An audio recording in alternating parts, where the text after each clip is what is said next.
Hola, buenos días. Era ineludible tratar el tema de la educación médica en esta serie de coloquios del buen quehacer médico, por lo trascendente que es para nuestra profesión, y queríamos abordar el estado actual del proceso por el cual los médicos y médicas de nuestro país adquieren las competencias para ejercer la profesión. En segundo lugar, cómo las actualizan y avanzan en la formación médica continuada, y si es oportuno y necesario, replantear el modelo de educación médica.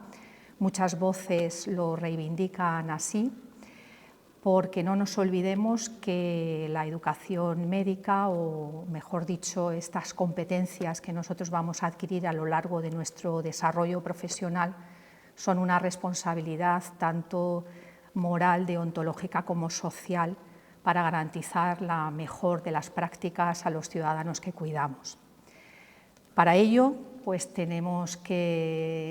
contamos con el privilegio de hablar hoy, de conversar con una compañera que es experta en la materia, que es una voz autorizada en educación médica, puesto que se ha dedicado a lo largo de toda su carrera profesional full time al entorno, al ámbito educativo y de nuestra profesión. Es la doctora y catedrática Margarita Barón. Buenos días y bienvenida. Y además lo hacemos en este entorno que no puede venir más al dedo, ¿no?, de lo que vamos a hablar hoy de educación médica, en este escenario tan bonito y tan histórico como la Real Academia de Medicina de Cataluña. Yo quiero destacar, además de su currículum, después de lo que he dicho anteriormente, que es catedrática emérita de Fisiología de la Facultad de Medicina de la Universidad de Alcalá de Henares, ha sido decana y vicerrectora adjunta de la misma universidad, presidenta de la Sociedad Española de Educación Médica y de la Asociación de Educación Médica en Europa. Has sido, y no sé si eres todavía, asesora del Sistema de Acreditación Español para la Educación Médica Continuada, SEAFORMEC, y, entre otras cosas, miembro de la Junta de Selección del proyecto Erasmus Mundus de la Unión Europea. Bueno, destaco esto de tu currículum porque es extenso, pero bueno, lo que está claro es que eres una voz autorizada para hablar de educación médica. Gracias por estar aquí. Yo creo que pasamos ya a las preguntas sin más, ¿vale?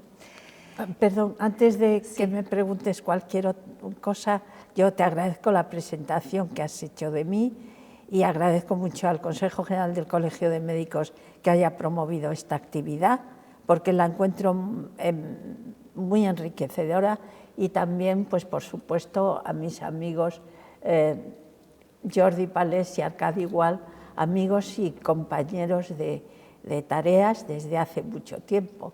Y para mí es un honor estar en esta Real Academia, que me inspira no solo ciencia, que es lo que es una academia, ciencia fundamentalmente, sino también historia. De modo que muchas gracias a todos y soy una privilegiada por estar aquí. Gracias, los privilegiados somos nosotros. Bueno, Margarita, está claro que nuestra profesión es milenaria y que la educación médica se ha tenido que adaptar a los tiempos. Esta adaptación es cada vez más compleja, porque más compleja es la sociedad, pero en tu opinión, ¿cuáles serían los más importantes cambios que ha sufrido la educación médica en los últimos años, tanto en España como en Europa? Pues yo me voy a ser más global. Me voy a dirigir a Estados Unidos y Canadá, porque es desde aquellos continentes, o de aquel continente norteño, de donde salen muchas iniciativas para los cambios de educación médica en Europa.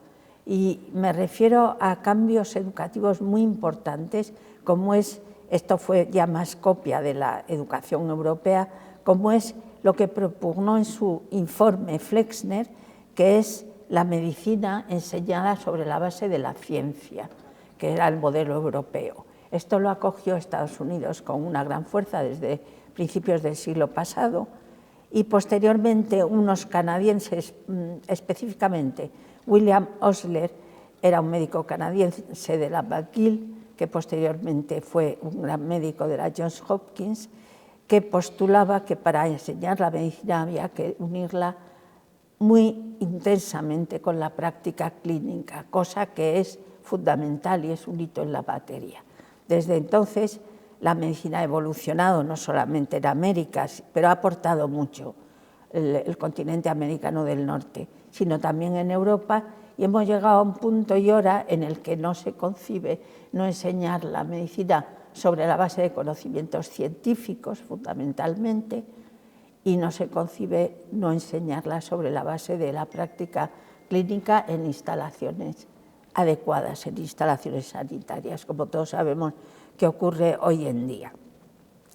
En Europa se han desarrollado progresivamente nuevas metodologías de enseñanza, entre ellas yo destaco la enseñanza basada en la solución de problemas, cuyo exponente más importante es la Facultad de Medicina de Maastricht en Holanda, lo que hoy día son los Países Bajos, bueno, lo fueron siempre en los Países Bajos. Y luego, en los años 70 del siglo pasado, hubo un punto de inflexión en aportar una metodología importante, que fue por parte de un médico escocés llamado Ronald Harding. Fue concretamente la invención, por así llamarlo, entrecomillado, por las siglas en inglés, de las OSCE, y por las siglas en castellano, la ECOE, Evaluación Clínica Objetiva y Estructurada. Esto, que nació a partir de Escocia, a partir de Ronald Harding, que era el secretario de la AIMI, de la Sociedad Europea de Educación Médica, esto que partió a partir de este médico se extendió enormemente por toda Europa, fue muy bien recibido por todos los enseñantes de la medicina, no solamente de Europa, sino del continente americano, donde también se hicieron multitud de mejoras sobre la base de la ECOE propugnada por el doctor Harding. Lo que es importante de la ECOE es que traslada a un plano real lo que muy a menudo se intenta llevar a través de la transmisión de conocimiento. Son estaciones, como todos sabemos, con unas situaciones simuladas que el estudiante, la estudiante, el médico, la médica, tiene que resolver aplicando sus conocimientos o aprendiendo a aplicar sus conocimientos. De modo que tiene un doble valor, el valor evaluador, así pone el título, evaluation o examination, y el valor también de aprendizaje, enseñanza-aprendizaje. Es un instrumento muy potente de enseñanza y aprendizaje. Y en esas estamos. Hay más cosas, pero fundamentalmente estas técnicas se han introducido en las facultades de medicina y contribuyen muchísimo a la buena enseñanza de la medicina, o a la enseñanza más práctica, más real y más sujeta al escenario real, que es un estudiante o una estudiante, un médico o una médica, frente a una situación inesperada, adversa, sea patológica o sea social, o sea que el propio sistema se la propone. La evaluación objetiva clínica, las ECOEs que estabas mencionando, son un objetivo también de la Declaración de Bolonia, ¿no? Pero hay quien dice o opina que en el momento actual las facultades tampoco, a pesar de que han implementado las ECOEs al final de lo que es la carrera, resultan insuficientes para abordar realmente pues una enseñanza a base de competencias, ¿no? ¿Qué opinas? ¿Cómo está la salud de nuestras facultades de medicina en la actualidad? ¿Habría algo que cambiar? Bueno, pues se ha cambiado muchísimo, porque realmente, además son asuntos o situaciones o acontecimientos que yo he vivido en primera persona, y hay que decirlo. La situación de la enseñanza de la medicina en España era enormemente mala. Y en 1962 sale un artículo del profesor Antonio Gallego que se llama Medical Studies in Spain, en el Medical Journal of Education, en el cual demuestra y propone claramente lo catastrófica que es la situación de la medicina en España. A partir de ahí se intentan, algún grupo de enseñantes de la medicina intentan mejorar las situaciones, pero ocurre que es muy difícil, como todos sabemos por experiencia, por la situación que vive el país y por muchas situaciones que no vamos a entrar en ellas, pero de todas formas se intenta progresar y se funda la Sociedad Española de Educación Médica, que ha tenido un papel pues relevante en proponer, en debatir este problema en España. Esos son los 70. Y cuando ya realmente hay un punto de inflexión que marca un antes y un después en la enseñanza de la medicina, son los años 80, porque en los años 80 las nuevas facultades de medicina, que había muchas, no tenían dónde llevar a los estudiantes para la práctica clínica. Las antiguas tenían hospitales clínicos, el Hospital Clínico de Barcelona. Y en ese momento la administración sanitaria ofrece su red asistencial a la administración educativa. Estos son los 80, a través de convenios.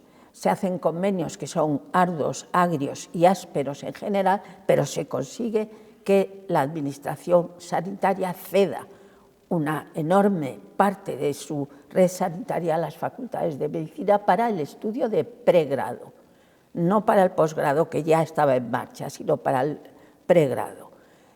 Y eso naturalmente cambia, es un vuelco, es un punto de inflexión, es otra dimensión de pasar a no tener dónde llevar a los estudiantes para la enseñanza práctica a poder llevarlos a hospitales y centros sanitarios perfectamente conveniados. Esto hay que resaltarlo porque antes no era así. Esto es una manera de optimizar lo que tenemos y es una manera auténtica, aunque el proceso fue duro y muy doloroso.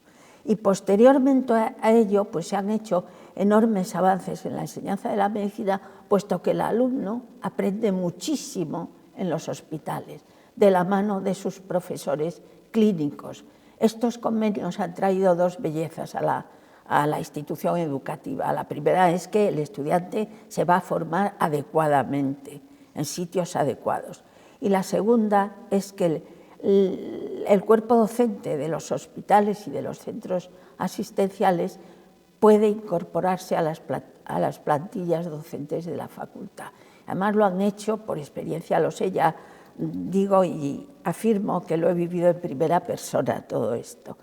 Lo han hecho los profesores, ahora se llaman asociados médicos, los profesores de los hospitales lo han hecho con un entusiasmo digno de alabanza y han mejorado muchísimo la educación de los alumnos. Desde ese punto de vista, yendo a lo que usted preguntaba, yo diría que la ECOE fundamental es la integración del estudiante o de la estudiante en el equipo clínico que le corresponde. Quizá para ello habría que hacer rotaciones más extensas y menos numerosas, de forma que el alumno adquiriera realmente unas habilidades elementales para luego progresar a su próxima etapa, que es la de formación especializada. De todas formas, yo creo que la enseñanza de la medicina ahora todo se puede mejorar, ya lo sabemos. La enseñanza de la medicina ahora en España es adecuada. Y respecto al acceso al grado de medicina, ¿usted cambiaría algo para que podamos mejorar esas competencias del médico que al final acaba, que no solamente son teóricas o un acúmulo de conocimientos, se valoran otras actitudes y otras habilidades? ¿Usted piensa que podríamos cambiar de alguna manera el acceso a las facultades de medicina o está bien como está? Yo creo que no debemos añadir más dificultades a las personas. Entonces, una persona que ha hecho el bachillerato, lo ha hecho bien, etcétera, ya tiene un primer obstáculo en que le exigen un número elevado, cerca del 14, para entrar en las facultades de medicina. y entra en las facultades de medicina con un horizonte en el cual siempre está magnificado el examen MIR, porque saben que lo tienen que pasar para acabar siendo especialistas en algo. Por otra parte, el curso o el grado dura 6 años, cuando los demás grados en general duran 4. Tienen el examen MIR interpuesto como obstáculo. Por otra parte, la especialización, que es una época maravillosa para el aspirante a médico o a médica, la especialización dura de 3 a 5 años o más. Por otra parte, puede haber un año por ahí perdido para preparar el MIR o por la razón que sea. Total, que la persona esta, sea hombre o mujer, gasta de 9 a 15 años de su juventud en formarse. ¿Para qué? Para luego salir a un mercado de mucha incertidumbre, un mercado que está acotado por el Sistema Nacional de Salud, muy bien acotado, por supuesto, es el sistema que tenemos, y en el cual también se le exige una carrera profesional que no es nada fácil, y en el cual las retribuciones tampoco son retribuciones que sean para ambicionar, con lo cual yo creo que el que entra en medicina tiene una vocación temprana y tiene motivación. Y además eso lo he visto yo por mi experiencia en primer curso y segundo curso, y mis colegas de ciencias básicas también lo ven. Pero ahora, solo se está valorando el expediente académico para acceder a medicina, no solamente para ser médico se necesitan mejores expedientes. Mi pregunta iba en ese sentido. ¿Usted cree que es necesario valorar otras aptitudes? Yo creo que no, que el muchacho y la muchacha que entran en medicina pueden adquirirlas. Por ejemplo, asistiendo desde el inicio de la entrada en medicina a consultas, para saber estar en una consulta, para saber interpretar al paciente, etcétera. O, por ejemplo, por ECOES desde tiempos tempranos, pero recordemos que las ECOES requieren recursos, que no nace la ECOE del cielo, sino que hay que implementarla. Exacto. ¿Y cambiarías el acceso a la formación especializada, el MIR? No, yo no. No lo cambiarías. Yo no lo cambiaría. Es un formato que está muy... Hombre, se podría modular, siempre es modulable, pero es un formato que está muy testado, que se ha aplicado con mucho rigor, que llega aplicándose muchos años, que se puede preparar. Todos sabemos que hay centros que lo preparan, que se puede repetir. Si tienes un afán deseoso de ser un especialista tal, que puede estar bien construido, con preguntas que pueden ser difíciles para los estudiantes, y tiene un valor enorme, y es que es la primera vez que el estudiante egresado hace un verdadero ejercicio de integración. Lo dicen todos los egresados, es la primera vez que pongo en conjunto el conocimiento mío que he adquirido durante 6 años y que lo integro y ve algo que es un conjunto, no una médica por aquí, otra médica por allí, una quirúrgica por allí y las básicas, sino que tiende a integrar, y eso es un valor enorme. Es una prueba de alto riesgo, en efecto, y es exigente, pero una vez que la supera, el graduado entra en un periodo de su vida de auténtica felicidad y de auténtica productividad, a mi modesto entender. Es una forma de enseñar o de aprender por parte del egresado fantástica, la metodología de la especialización. Yo no lo cambiaría, pero bueno, fórmulas hay muchas. Bueno, y para que la formación en el grado sea adecuada, pues también necesitamos profesores acreditados y formados y actualizados. ¿Qué le parece el sistema de acreditación del profesorado actualmente? Bueno, yo no he sido nunca enemiga de las agencias. Las agencias, por ejemplo, para financiar la investigación que se implantaron en España han funcionado muy bien a través de la competición, es decir, de proyectos competitivos con personas que tenían personas que seleccionaban los proyectos que tenían un alto grado de calidad, no solo profesional, sino también personal. De forma que la investigación ha sido muy exitosa, las agencias de investigación para financiar la investigación, pero no es lo mismo evaluar un currículum investigador que a una persona como posible docente. Eso es como más abstracto, la docencia, la calidad o la capacidad que tiene una persona de ser docente. En la investigación se muestra con publicaciones en revistas de alto impacto, con asistencia a reuniones internacionales de progreso y de ciencia importante, con patentes, etc. ¿Cómo se demuestra que una persona está capacitada para ser docente? También a partir de el currículum investigador, añadiendo a ello la capacidad de crear másteres, trabajos de fin de grado, tesis doctorales, etc. Pero lo demás es bastante abstracto. Entonces, aquí la carga de la prueba está en la agencia. La agencia necesita cumplir unos requisitos que, si no son esos, no sirve, a mi modo de entender, no sirve como agencia. Primero, una independencia real, desde el punto de vista funcional, real y absoluta. Un personal directivo que sea directivo no solamente por su calidad profesional, sino también por su calidad personal. Luego ese personal directivo tiene que nombrar unos grupos de trabajo cuyo personal también tiene que tener mucha calidad personal y profesional, por supuesto, pero personal también. Debe ser transparente, debe decir claramente cuáles son los criterios de evaluación y de gradación de esa evaluación. Debe rendir cuentas. Si eso todo lo hace una agencia, la agencia lo está haciendo bien. No puedo seguir más, no puedo ir más allá. Lo que es cierto es que falta profesorado y ahora además recientemente acaba de publicarse que para este curso que viene se han aumentado un 15% las plazas de medicina, la oferta de plazas de medicina. Sin embargo, la conferencia de decanos de medicina siempre está alertando de esa falta de profesorado. Y además, en las disciplinas básicas, pues cada vez hay menos médicos impartiendo esta enseñanza.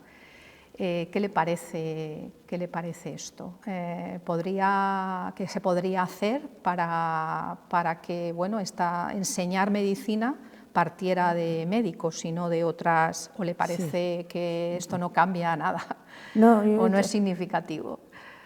También es que son preguntas complejas. También es muy complejo esto de los que enseñan en medicina que no son médicos. El otro día, hace un par de meses, entrevistaron al profesor Mariano Barbacid y hicieron su semblanza. Entonces llegó un momento en que el entrevistador, me parece que la emisión se llama Plano General, le dijo: ¿se arrepiente usted de algo que no haya podido hacer a lo largo de la carrera exitosísima que usted ha tenido como investigador? Y dijo él, pero clarísimamente y como explosivamente, dijo él: sí, no ser médico. Eso dijo Barbacid. Luego le preguntaron: ¿ha tenido usted algún sueño que no ha cumplido en su vida? Sí, no tener conocimientos clínicos. Entonces la pregunta que usted me hace es la especular. Exactamente. Para un profesorado en medicina se necesita ser médico. Pues es que es difícil encontrar a veces profesorados en ciencias básicas que sean médicos. Podrían implementarse algunas formas, por ejemplo, el decano o el equipo directivo de la facultad que investigara cuál es el currículum de ese profesor que tuviera alguna relación o algún interés con los temas médicos. O sencillamente, para unos determinados capítulos de unas determinadas asignaturas, elegir un profesorado exclusivo que fuera biólogo molecular o inmunólogo molecular o fuera lo que fuera. En cualquier caso, lo dijo Barbacid, en mi época era muy difícil ser las dos cosas. ser médico y ser oncólogo molecular, que es lo que es. En realidad él es químico. Ser médico y oncólogo molecular. Pero ahora quizás no, ahora es igualmente difícil. No puedes atender una biología molecular, una investigación que llega al término molecular con una medicina que llega al término de salud. Yo lo considero imposible. Entonces hay que aceptar que en algunas ciencias médicas básicas, hay que contratar a profesores específicos que bien es verdad que tienen que demostrar un interés por lo que es la medicina, no pueden enseñar el ciclo de Krebs como el que enseña un enlace químico, claro, no, hay que aplicarlo. Claro, efectivamente. es lo que se trata, después de aplicarlo, no a la clínica. Y yo creo que hay médicos, incluso médicos clínicos, que son buenos bioquímicos y podrían hacerse cargo de asignaturas de ese tipo, de bioquímica. Pero hay otras situaciones en las que tienen que entrar pues, la biología molecular, como en la genética o lo que fuera. Ahora bien, yo creo y opino, y esta es mi opinión personal, habrá quien no opine como yo, que llegado el momento de la fisiología, el profesor tiene que ser médico, porque la fisiología es la entrada a la medicina. La próxima etapa es la patología general, con la fisiopatología, etc. Y, naturalmente, el estudiante va a ver mucho más en el horizonte la medicina si se la explica la fisiología, la forma de funcionar el cuerpo adecuadamente si se la explica un médico. Yo no lo he conseguido en todas las ocasiones, he tenido que aceptar profesorado que no era médico en fisiología, pero el núcleo principal de profesorado en la asignatura de fisiología sí he conseguido que fuera médico. Pues muchas gracias, Margarita, por transmitirnos tu experiencia. Espero que hayas estado cómoda. Por mí, yo he estado encantada de hacerte esta entrevista. Muchísimas gracias. Bueno, pues gracias a ti y a vosotros.